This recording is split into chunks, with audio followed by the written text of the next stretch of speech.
Hi, everyone, and welcome to the 277th episode of Objectively Speaking.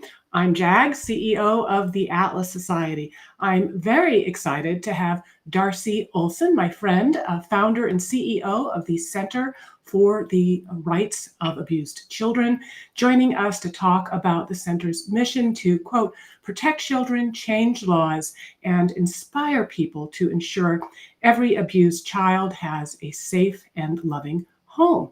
Darcy, thank you for joining us. Oh, thanks for having me on, Jennifer. It's been a long time. So, we'd like to sometimes start with our guests' origin stories. You grew up in Vermont. Looking back, can you cite any early influences or experiences that shaped your trajectory and priorities?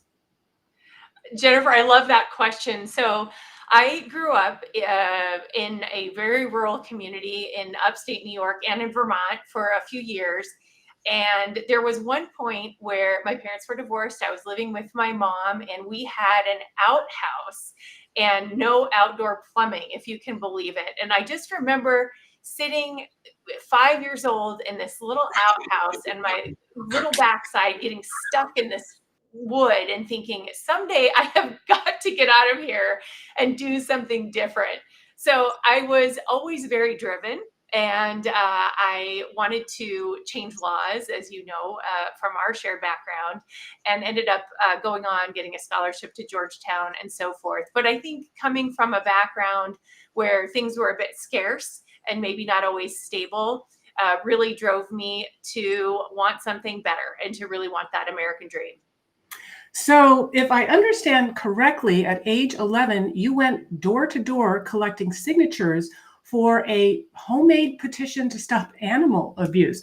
Sounds like you weren't shy. Is there a through line from that early advocacy to what you do today? Yes, so some people, when you ask them what they do now, and when they got the idea, they don't necessarily know, or if you talk to young people, they don't know what they want to do. I always had a sense of wanting to help other people. At that time, it was helping animals, and knowing that in this country, the great thing is if you don't like the way things are, then it's up to you to change them. And that came from my parents teaching me that at an early age. And so it was petitioning then. And of course, my advocacy maybe has become a little bit more effective as I've grown up. But it's been in my bones. I think this is what I was meant to do. So, you have fostered 10 children and adopted 4. I can't imagine that. Just keeping myself together and everything I have to do sometimes seems overwhelming. So, what is the secret for caring for so many children while also leading a major nonprofit and everything that entails, traveling to speak, fundraising, the rest of it? Well, first, it was unexpected. It was not something I intended to do, but one very important thing is to be ruthlessly efficient with your time, obviously. But I think what keeps me going is that I felt inspired to become a foster parent, and I thought I was going to take in teenagers. I thought most kids were delinquents. And when I went in to foster, they asked me if I would take a baby, and I was very confused. And they said, we have babies sleeping right now in government office buildings and in homeless shelters downtown because of the drug epidemic. So if you could take a baby, we'd be so grateful. And Jennifer, I knew it was the right thing to do. And at every point when it felt hard or difficult, for me personally, I reflected back on something more important, which is that it was much harder on the children I was helping than it would ever be on me. And so it was time to buck up and do more and do as much as I possibly could. And I'm very grateful that I pushed through those 10 kids and was able to do that and then adopt 4. So, what are the ages of those children now? And can you point to anything that makes you particularly proud of the time that you were able to care for them and raise them? So right now they range in age. They're 14, 13, 12, and 9. So it's very busy. There are the highs and lows, as any parent will, if they're being honest, will tell you. Some people are like, oh, my kids are such treasures. And I call mine my four little beasts because they're a lot of work and they're children, and it's our job to civilize them. But I am most proud that each of them has at least one interest or talent that they can pursue, and through that they're bringing a lot of good into the world. So this Thursday, for instance, my oldest daughter is a singer, and she is performing at the 100th birthday of a Holocaust survivor, and she's singing beautiful songs about that period of time. And so she's developing her talents, but she's also sharing and uplifting people. And I'm very proud of her for making that choice. Sounds like the apple doesn't fall far from the tree. So, on this show, we've had various guests come on to talk about parenting. One was an author of a book that was definitely more on the side of gentle parenting, and then also more free-range parenting type guests. Where does your parenting style fall on that spectrum, and has it evolved since the time that you were handed a baby to foster? It's definitely evolved. When you start off, you think, I'm just going to be so peaceful and I'll be joyful and there won't be any conflict in my home and it'll be all of the things, right? You think of your own upbringing and you think all of those things you didn't like, and it's gonna be better. And then you soon realize every child has their own personality and has their own needs. And one child might do really well with gentle parenting, but another child, and this is certainly the case in my home, needs much more firm discipline, grounding that goes longer and feels more severe to me. And what I've done is just look at each individual and try to parent the child that I have. So I learn from all of these different places and things that I read and other parents, and trial and error and trial and error. And hopefully in that I've been able to figure out some of the better parenting styles that match what my children need to be able to become their best. So you and I had similar roles at the Cato Institute. I then went on eventually to go into the private sector, working for David Murdoch at Dole Food Company. You went on to lead the Goldwater Institute. So I have visited Goldwater. I think it's a fantastic organization. And I was also pleasantly surprised to find it was a bit of a hotbed of objectivists. Of course, the Sandfords are one great example of that. So I can't help but ask you if you have any Ayn Rand story or read any Ayn Rand, and whether her novels or ideas influenced you in any way. Well, yes. I will delight your audience in one way by saying that in graduate school, a friend introduced me to The Art of Selfishness, if I'm getting the title correct. And I remember thinking, that is so obnoxious. And then, of course, I read it and thought, this woman is right on, and I see where she's going with this. At the same time, someone else gave me The Fountainhead, and I couldn't get past 10 pages. So some people may hate me for that. Others may say she has great ideas, and it depends on her writing. But I love what she brought to our country. I love her origin story, and her love of freedom was born out of having lived the opposite. And I love that about her. And where I feel that objectivism and some forms of libertarianism fall short is that those philosophies are really wonderful if you're 18 and you're rational and you've got a really sharp mind, but they don't answer a lot of questions about children who are orphaned or abused or whose parents really harm them, and they're supposed to be the protectors, but they're not. And so then what do? Are you just a slave until you're 18 and parents can do whatever they want? Or at what point do you have those rights, and can we step in? And objectivism hasn't answered those. And a lot of what I do in applied public policy is figure that out, because I believe that every single one of us has the right to life and to liberty and the pursuit of happiness.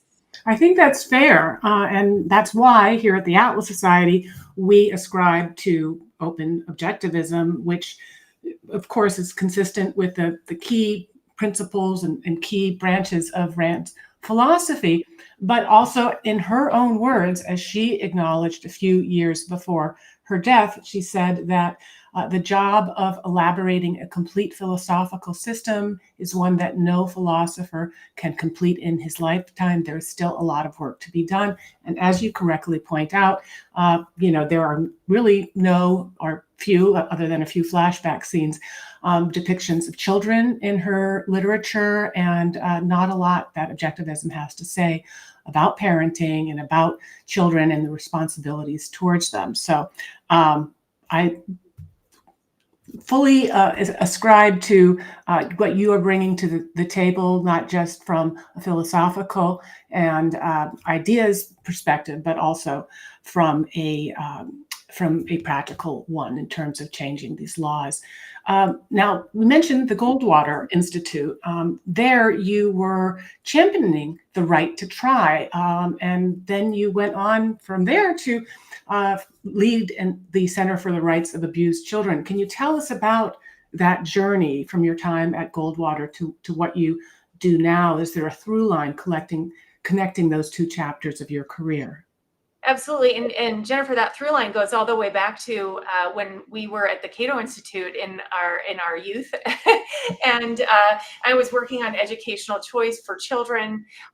And when I went to the Goldwater Institute, one of the reasons I went there was because I wanted to get out of just doing the theoretical work and into the implementation and seeing some of these school choice programs put into law. And so when I was at the Goldwater Institute, we spearheaded the education savings accounts, which are now have become the largest school choice program in the country, and they're universal. And my kids have even used them. It's really neat. So I was able to do quite a bit that way, quite a bit for federalism and really beefing up state constitutions, because as you know, the US Constitution provides a floor for our freedom, but states can expand freedoms beyond that and do more to protect religious freedom, for instance, or more to protect free speech. And that's what we were doing with the right to try. And we argued that if the Supreme Court has upheld that states have the right to let you terminate your life, that they also have the right to let you fight for your life. And that is those are some of the grounds that we built the right to try on. And ultimately, I think we passed it in 35 states, and then it became a federal law. And I was there when President Trump, during his first term, signed it into law so that people with terminal illnesses can access some of these investigational treatments and experimental medicines before they clear the FDA, because as you know, that is a very long and laborious process, and many people die during that, during those waits. And I realized in advocating for patients with terminal illnesses and for their freedoms at that time, that something that felt very joyful to me was being able to give a voice to those in the freedom movement who needed someone to speak on their behalves. And when it came to terminal patients, they didn't have a lot of time. They needed to be with their families. And I loved being able to help carry that banner. And when I started fostering and I went into court and realized, oh, the criminally accused have a constitutional right to an attorney, and the state agency is armed to the teeth with taxpayer funded attorneys, but here's this abused child with no attorney and no way to enforce any rights that may or may not exist on their behalf. And I thought, these children need what I like to bring, and so there is a through line there, and I am advocating for them to be free on a most basic level, to be able to live, to survive these horrible circumstances that they're in. And the goal is to get them from out of these really unsafe and dangerous situations of incest and horrible things we don't really need to get into, but into safer families, whether that's their own extended families, or in some cases you need a new family like my children did. And that's the goal, right? Is you don't want them in the government system any longer than they have to be. You hope it's a transition point and they get into a wonderful, loving home. And that is the goal. And we've helped 1 million children at this point, so we're on our way. All right. We're going to talk a little bit more about that work at length, but first I would like to get to some of the audience questions that have come in so far. Deepak Gosha asks, he says constitutional rights generally apply to all people from birth as they are considered fundamental and human. That's not really a question. Okay, Alan Turner, what is the biggest barrier preventing states from placing more foster children in permanent homes? The biggest barrier. That's a tough one. Let me narrow it down. Number one, many children still do not have attorneys in their cases. So that is a problem, trying to get any kind of equal justice at all. There's no one pushing to expedite the case in those cases, no one making sure that the few laws that we have for kids are being enforced. And that what happens is the parents are given attorneys, and let's assume that these are guilty. I'm talking about guilty parents and heinous crimes. They're trying to stretch out these cases as long as they can. So their rights aren't terminated. That's what they do. That's what the state tells them to do. And so you've got this pressure to extend cases and no voice for the kids. So kids are in limbo 5 or 6 years. And by the time they're freed for adoption, they have been so traumatized that it is very hard often to find an adoptive home. So getting counsel so their rights are before the judge from the moment they've been hurt and they're taken in is really, really important. And another thing is that for every 2 children going into the system, there's only 1 family that can take them in right now. So there's a huge shortage of families, and we need more. I mean, that's why I took in 10. And I think Jen knows I was single when I was doing it. That is not ideal, but I couldn't leave children sleeping in shelters when I had room. And so getting more people to understand that these aren't delinquents, that these are children who have been abused, who need loving families, sometimes for 6 days, sometimes 6 months, and sometimes forever, is really, really important. So the recruitment element is another really big piece. What does it mean to you to say that a child has rights? For example, they can't enforce contracts. Those aren't legally binding. But from your perspective, what does that mean? So I like to quote my friend Bob Levy, who's now the chairman emeritus of the Cato Institute. And he says, children may have a diminished capacity to exercise their rights, but they do not have less rights, right? They don't have fewer rights than the rest of us. And so the challenge, though, is that if you don't have an attorney, or if there hasn't been a Supreme Court case vindicating a particular right, say your right to live or not endure rape, then it's not enforced on your behalf. So, Jennifer, one thing I mean, I'm learning as I go, and I think most of your listeners will not know that it is standard operating procedure in cases of incest, proven incest. I'm not talking about like just an accusation. I'm talking about proof, due process, all of those things. The standard operating procedure is to reunify children with their abusers. And there are manuals on this of how a child, it's safe when a child now knows to speak up, perhaps to a grandmother or someone else. And it's safe if the doors on the house are alarmed. And I would argue that in most of these situations, these children are not safe. They will never be safe with a pedophile in the home, and that they have a right to bodily autonomy. They have a right to seek protection.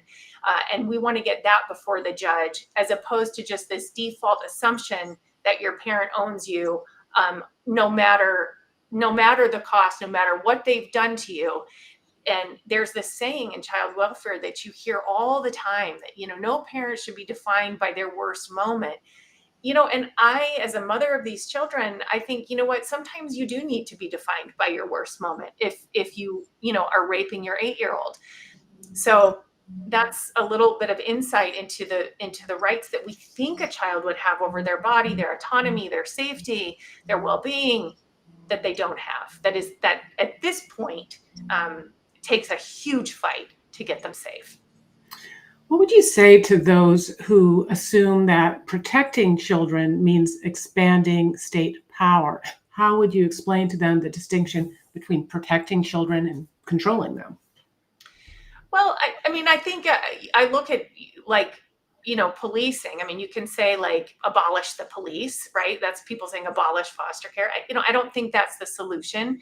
I think you need enough officers, right, to cover criminal areas, and then you limit the powers with transparency and rules and body cams and things of that nature. And that's the situation in the foster care system as well. We want to prevent as many children from having to go into that system as possible. But ultimately, there are children who have to be brought to safety and they need somewhere to go. And say it's your sister. You can't just kidnap your sister's children, right? The rule of law has to apply. And that's why you have a system, right? Foster care is nothing but a system of laws. And one of the reasons it's so ineffective is that the laws have been poorly written or are unenforced or are enforced only on behalf of one party and not across the board. All right, we've got a question here from My Modern Galt. Always good to see you. Is there a specific reform that you believe every state should adopt immediately? Well, immediately would be, I would say, counsel for all children. That is something, we give the criminally accused an attorney in their cases. It's a constitutional right, and we do it because their lives and liberty interests are on the line. And in children's dependency cases, they're not just their lives are on the line, but whether they see their parents ever again, whether they live with their siblings, where they go to school, every decision about a child is on the line in one of these cases. And so to not have an attorney is just a horrible oversight on our parts, and is something that needs to be remedied. And we think we can get that up to the U.S. Supreme Court and win it for children on the same grounds that we have attorneys for the criminally accused. So you've said that children in the foster system are often abused by the system itself. What are the fundamental failures that allow that to happen, and how can a rights-based framework correct them? Let me give you my godson. My godson went into care when he was 3 years old. And by the time he was adopted and I became godmother, he was 17, and he had been placed by the state in 47 different homes. Okay. How does that happen? There are a number of contributing factors. Number one, these agencies operate with almost no oversight whatsoever. The court cases are closed, records are redacted, journalists can't see them. So all of the normal rule of law and things that we try to bring to government agencies in general to ensure they're operating out of the dark, in accordance with the law, those things in general do not exist for these agencies. And so some of the reforms that we're trying to promote are things like body cams on social workers. So if you go to a home and you're falsely accusing someone, it is on the record. At the same time, if you say that you're investigating after there have been 10 hotline calls, but you're really just sitting outside eating donuts, we're going to know that too. So I think the rule of law it's imperative, and we do not have, these agencies are operating in the dark, no accountability whatsoever, and that has to change. We need to we need people to be able to review these court records, redact the child's name, the identifying information, but that information needs to be released. And I'm going to just give you one point that shows you how grave this is. Most children who are killed by their parents are known to child protection authorities, about 80%. So these are not kids who are in closets we don't know about.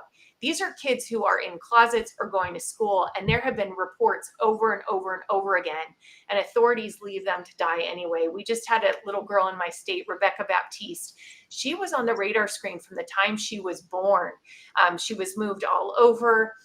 The school called multiple times, lots of mandatory reporters, not like cranky neighbors, but real bona fide reports. She had strangulation marks, all sorts of horrible things. And investigators either never went out to her house, or when they went out, reportedly didn't see anything. And when they finally found her, she didn't make it to her 11th birthday. There were signs of torture, all over this child.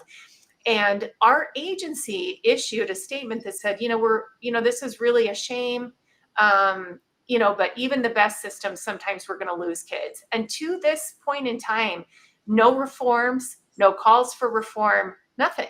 And that's pretty standard. These kids can't fight for themselves. Their parents who have done the abusing aren't going to go to the headlines, and reporters can't dig out information. So it's a real black box, and we need the rule of law, and we need scrutiny of these government agencies from start to finish. So we had Spike Cohen on the show a couple of weeks ago, and he shared examples of how bureaucratic quotas incentivize child protective services to be overzealous in taking kids who are being abused or who they believe are being abused. When I raised that the conversation I would be having with you and concerns about cases of actual abuse that are being missed or ignored, he argued that both problems are actually two sides of the same coin. In other words, by incentivizing agencies to look for things like fractures in hospitals, you're diverting energies and resources away from the harder job of tracking down cases that abuse which aren't being brought or for medical care. What do you make of that argument? I have not seen this argument about quotas. I'm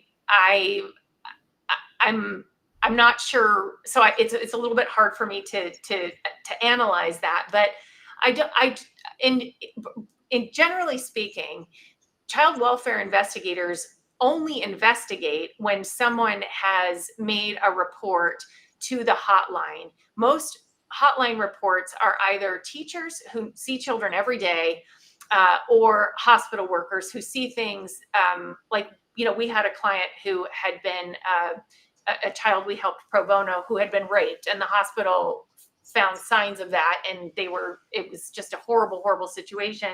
So that was reported that way. Investigators they don't just walk around looking for people. They're going off of tips. Now, sometimes the tips are not good. Sometimes the information is bad.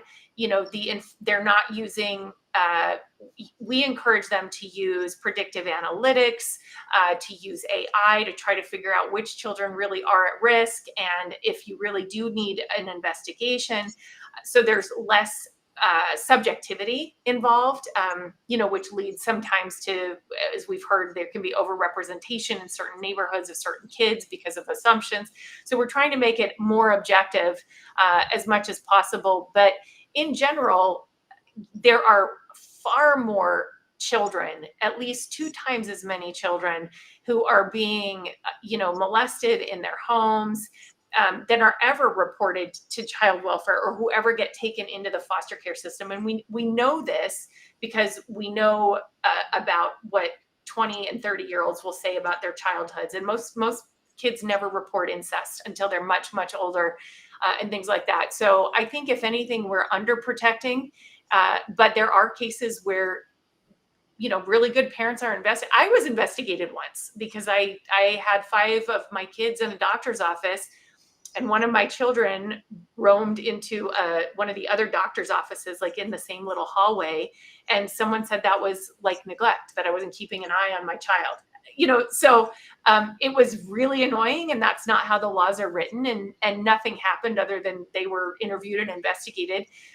But it is a waste of resources when that happens. And that is something that needs to be addressed. But I think the bigger problem is, the thousands of children who are dying, who we should be bringing to safety, like Rebecca Baptiste, or the 20,000 kids a year who literally go missing off the foster care rolls. The states never search for them, rarely report on them. And then, of course, those are the kids who are sex trafficked in America because they don't have parents who are going to go looking for them. So those are some real problems that need to be remedied in a big way. To the extent that laws in this country are moving toward not removing children from families until they are in quote unquote imminent danger, talk about why this is a dangerous trend from your perspective. So, Jennifer, a lot of it sounds good because none of us want the state going into good homes when nothing is wrong, right? You can't be like, well, that dad looked angry and I think something's going to happen. No one wants that. But what is actually happening, where the rubber meets the road on this, is that most of the children who are brought into the system ultimately, they are there because their parents are addicted to drugs. Over 90% of these cases, the parent or parents, but usually it's a parent, is on a very hard drug, like you're talking meth, fentanyl, things of that nature. 9 out of my 10 children were. And so when they're talking about that's really where the definition has to come in. Like, well, what is the risk? And we know with kids under 1 that if your parent is on meth, they can't take care of you. And a lot of these children end up dying in all kinds of horrible ways. So we love the idea of preserving families when it's truly safe. But there's a lot of misunderstanding. They see that neglect category and they think, oh, that just means the child is barefoot. They're not barefoot. And there was a huge study in California done, and they found that in 99% of the neglect cases, it was more than a material deprivation. No one wants to take kids because their parents are poor. That's what welfare is for, right? That's when civil society sets up. We give washing machines, clothes, food banks, all of those things. The kids that are going into this system, they're coming out of crack houses, Jen. I mean, if you look on the street and you see a woman who is pregnant and on drugs, where's that baby going? That baby, most likely, if she's not in touch with her family, is going to go into the system so someone can take care and feed the baby. So I think it's really important for people to understand that it's going to be hard to bring the rolls down or hard to solve this problem if we don't get after drug abuse, because that is the number one contributing factor to the danger that these kids are in.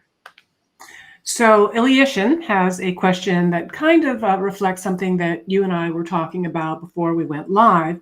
And that is, with so many hot button issues that politicians focus on, how difficult is it to convince legislators to prioritize child welfare?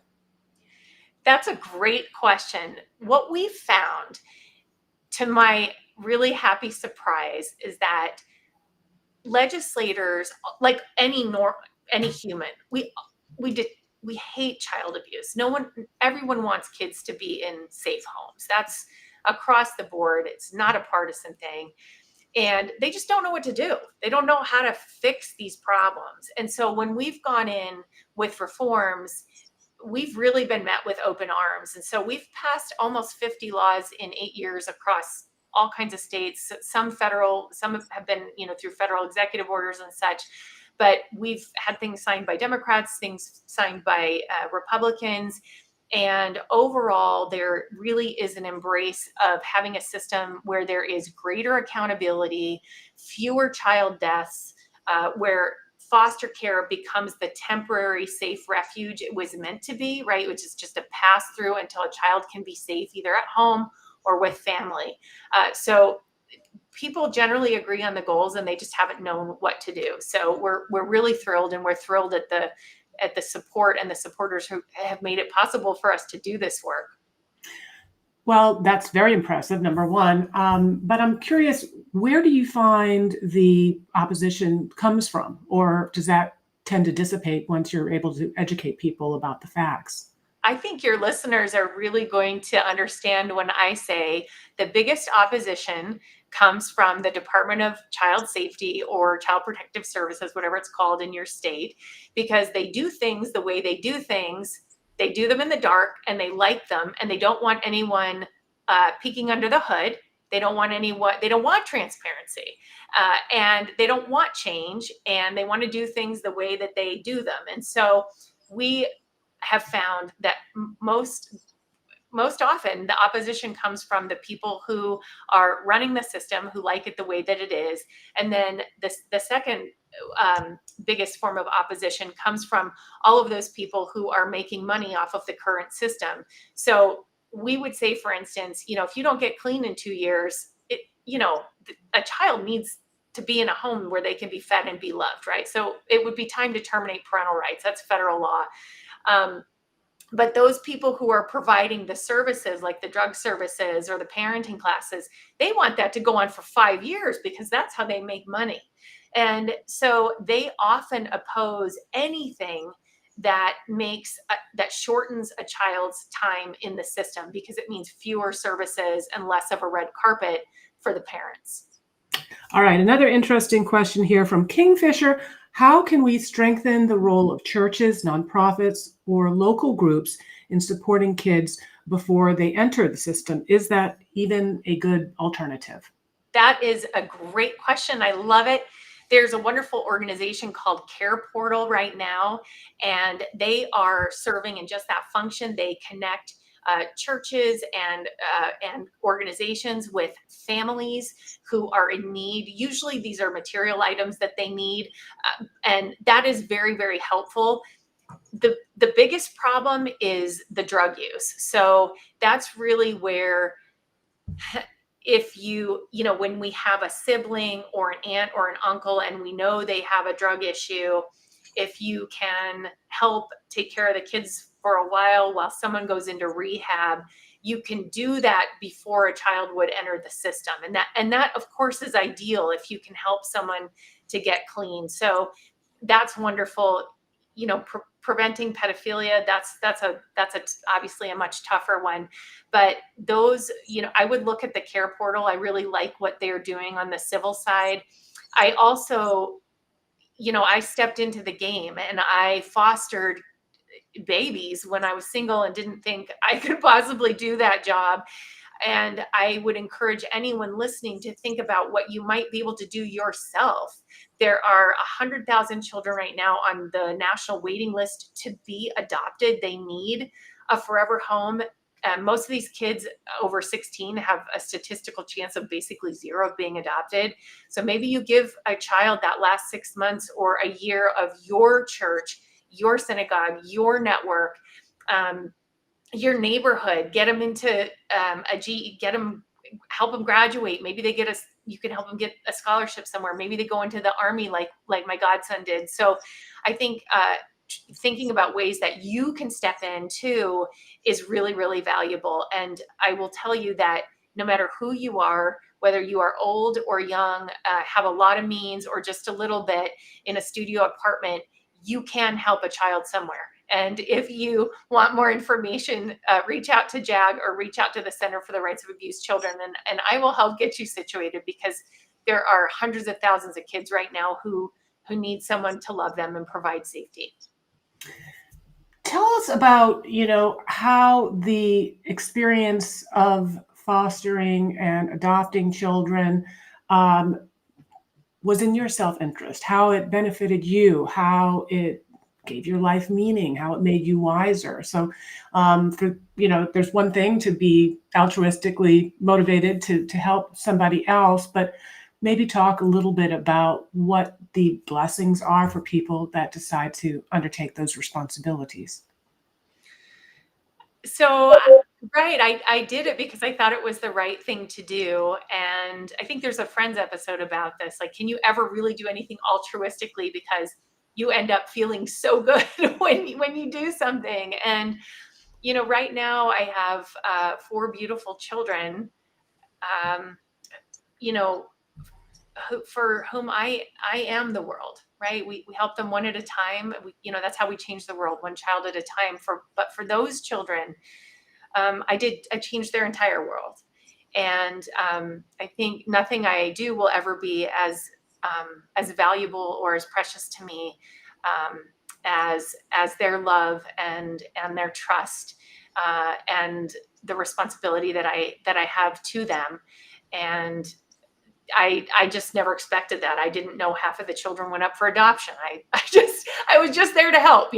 That's it. I was just there to help. And I would say one of the most valuable lessons that I have learned in having so many children is to really give people more grace in my day-to-day, and to give their children more grace, because we really do not know where children come from or what people have come from. And 3 of my kids have special learning needs, even though they've been with me a long time. And that comes from drug exposure and other things. And sometimes they'll act out, and, people will look, and I'm not going to explain, but it has made me really, I think, be more open-armed to children who are different or may appear to be misbehaving, and to really try to give grace and try to give love, and realize that we do not know what is going on that we cannot see. And instead of being there to rush with judgment, be there with a little bit of love, support, discipline, teaching, whatever it is that child needs. So I've been looking forward to talking about this, and you have written about it. Last week, President Trump, along with the First Lady, signed an executive order expanding resources for teens in foster care. I'm just curious if you could break that down for us, and what you think the next steps ought to be. Well, I am thrilled, and this was an historic first, to have a president and a first lady sit together, to come together to do more for children who have been abandoned and abused. And it was a beautiful moment.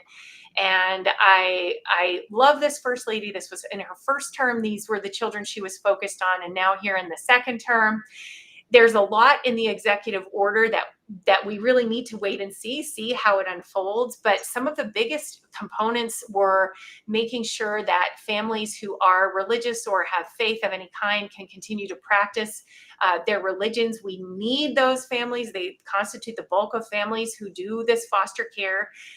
And that's really important, because there have been a lot of moves to cut out families who are not politically correct and not using woke language, and all of these things that we've seen coming up in this zeitgeist in the last 10 years. So that's very important, that any family that can provide a safe and loving home that is safe and loving, that they can help. That's how it should be. And it's okay if you're single. That's okay too, right? Like, we want that. So the president and the first lady fought for that. Also in this is a recommendation, and I think will come with, it will be tied to federal funding for states to get with modernizing their systems, and to actually use artificial intelligence, to use predictive analytics, so that we can tell when a phone call comes in, you immediately know, oh my gosh, we have had 6 phone calls about this toddler literally roaming the streets in a diaper. We've got to get out there, and we've got to get out there fast. Right now, one call might go to the report or to the police, one might go to DCS. And a lot of times they're missing children and unable to help, because they're so antiquated, and because there has been opposition to putting anything into these formulas that would have to do with single parenting, drug use, race, any hot button. But those things really do help the workers to know which children are in danger, and who we should be looking at first. So there's a lot of modernization in there. And then there are a lot of programs for the older children. Now, we want to help older children before they become the older children, right? Like Isaac was 3 when he went into the system. So a lot needs to be done upstream. But for those kids who haven't been helped, oh my goodness, they need all the help that they can get. They're 18. Most of them will not graduate from high school. My godson couldn't order from a menu. His skills were so delayed from all those years in foster care. So it really is not reasonable for us to expect these kids can go out on 18 and make it. And that's why they're poor and they're homeless and they get pregnant and all of these horrible outcomes. So the president and the first lady said, hey, we're going to try to catch you, even if it's at the tail end. We're going to try to scholarship you. We're going to try to make sure you have housing, food, and really get a chance you've never been given. And it's a beautiful thing. And I hope it works out as well as as good as the intentions behind the executive order. So this is an issue that so many people want to forget and put behind them. And that is, of course, the damage done to children during COVID by these school closures, mask mandates, all of these other interventions. I would love to get your perspective looking back on not only maybe what that was like for your own family and how it made your job as a parent more challenging, but increases in abuse and neglect that you saw happening during that time, and problems with a system that wasn't versatile and flexible enough to address them. It was really a heartbreaking time for anybody who works in this space, because we know that for most children, they will be rescued when they are in schools. That's when this sort of thing is noticed, or they might talk to a teacher or a coach or something like that. And we knew that if they weren't getting out of the house, there were going to be fewer eyes to spot them and help protect them. They had less chance, fewer chances to go to people. And we also know that, as you know, when the economy goes bad and people increase their drug use and drug abuse, that it gets much worse for children. And so we saw terrible increases in emergency rooms. And this was everywhere from Texas to New York. It was just an awful situation. And social workers weren't doing the visits into the homes. And we left, a lot of children were left suffering and to die for, when they shouldn't have been. And I wish, we were just a brand new organization. We were only about a year old at that time, and so we were not able to do much. And if I have any regrets, I don't know that I can regret that we weren't older, faster, but I do, because I wish we could have done more for those children at that time. So, of course, many of us in the educational choice community and libertarian community celebrate this explosion of homeschooling that grew out of school closures, and also a lot of the woke indoctrination that we're seeing in public and private schools, frankly. Any concerns, given that you mentioned that a lot of the abuse gets spotted in an educational, institutional environment? Any concerns that homeschooling could possibly lead to less opportunities to spot this abuse? Or would you say that in general, most of these people that are opting to homeschool their children are already pretty deeply committed and conscientious parents? Yes, I mean, people who homeschool, I think you're right, generally are the most conscientious, wonderful parents who are working extremely hard in order to educate their children and raise them at home. I mean, it is a lot, and it's 24/7, and they're wonderful people. What we have seen, though, is that really villainous people who get accused of something in the public schools will then homeschool so that they can continue to do terrible things to their children. So it's not homeschoolers who do these things. It's generally, regular folks. And then they're like, oh, well, we go off the radar screen if we homeschool. There was a situation, I think a lot of people watched this about 7 years ago, of a lesbian couple who had adopted 6 children and drove their van with all their children in it over a cliff in California. And what they had done is moved from state to state to state. And when they would get caught in one state, they would move, and then they would homeschool. And so, I don't think but people have said, does this mean we need to go like investigate all the homeschoolers? And that's like, absolutely not. But we do want these child abuse registries to read across state lines. So if that, parent moves into another state, and the child is at risk, that people know about that. And that's very, very important. But, most abusers are not homeschoolers, if that answers the question, and most homeschoolers do not abuse. That is not the problem. The problem is drugs, number one, and then just people who are quite dark. When people say we're going to prevent foster care, that means you have to prevent pedophilia. And I would love to see someone have the solution for that, right? So I think there are always going to be kids at risk, and we always have to have a system that is ready to catch them. It's just like hospitals, right? You want to prevent injury, but some kids are going to need hospitals, and we better get that triage right, and they better get the care they need when they get in there, and then they better get out safely and go on to have wonderful, productive lives. So making these registries be traveling cross state so that people just can't hop around and escape notice. What are some other legislative or policy reforms that could help more abused children find safe and loving homes? We can make it easier for parents to become foster parents.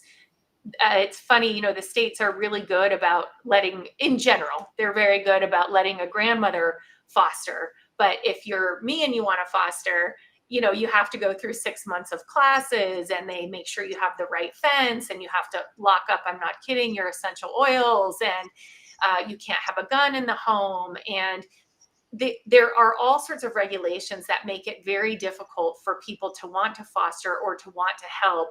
And in fact, most people only foster one time. And they say the reason is the way that they are treated as foster parents. So we can make the regulations have more to do with truly the safety and health and well-being of the children, criminal background checks, things like that. So that we have more families. And then we can also, instead of calling them resource parents and treating them, they're just like they're an ends to a means, treating them like the mothers and fathers and brothers and sisters they are. Many of these families have children like I do, and they'll be taking in children, and their children love these children. And it's a labor of love. And, a simple thank you from a social worker will go a long way. So I think treating families better is a part of this solution as well. So, Darcy, you have been described as both a policy entrepreneur and a moral visionary. Do you think the liberty movement today needs a more moral vocabulary, not just economics and outcomes, constitutional arguments, to really change people's hearts and minds? Well, I do. But Jag, to be honest, if you had asked me this before I fostered, I might not have had the same answer, right? Mhm. I did not know what I didn't know. I didn't know anything about these children. I didn't know that we had orphan trains, and that's how we took care of kids. So I do. I think it's critically important. On a practical level, when it comes to abused children, these children disproportionately become our homeless, fill our prisons, commit suicide. All of the societal problems that you want to talk about disproportionately come not from poor families, but from these children who have suffered so much. So there's a practical reason to care. But I think there's also a moral one. And that's, I think, what your first caller said, which is all of us have constitutional rights. And, we corrected that, right? When the country was founded, this was a country where people owned people. And we look back on that now with horror, but we know, right, that everyone has constitutional rights. And those as we have expanded those constitutional rights, or I should say vindicated or recognized them when it comes to voting, or when it comes to owning yourself, that umbrella needs to be expanded to protect children in these very vulnerable situations. Anything else you want to tell us about the specific work that you are doing day in and day out at the Center for the Rights of Abused Children, and also maybe how people can get involved and help? Thank you. Well, we're easy to find. We're the centerforchildren.org, and I'm easy to find, Darcy Olsen, and you're easy to find. So we would love anyone who's interested to join us to learn more about fostering or adoption. I will text you all night and day personally about how to do that, because it's so very important. But the work itself, we have pro bono attorneys fighting for constitutional rights across multiple states right now.